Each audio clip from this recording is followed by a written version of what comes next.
Okay, just quick, turning to Oksala, basically. So this is a critique of Scott, but we should be careful here. She's going to be critical of Scott's view, but we have to keep in mind, first of all, that Scott was focused on a particular use of experience, sort of using individual lived experience in a foundational role for theory. With that in mind, it's good to just recognize that Oksala actually agrees quite a bit with Scott. She actually says, okay, the way you characterize experience may well be right in terms of being conditioned by underlying discursive structures. She can accept that and think, okay, that may be true. She mainly just wants to say that actually the conceptual or the discursive order of society such as it is just riddled with contradictions, right? Things aren't simple. So that's why our experience can be fairly complex. Different people's experience can be different.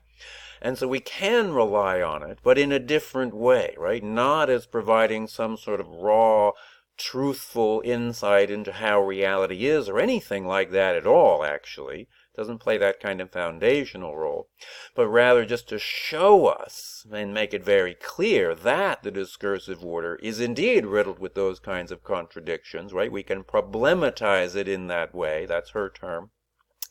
And on that basis be in a position, motivated and in a position to try to renegotiate things, basically achieve social progress that way, right? So the key thing, I'll just say this again and then sign off.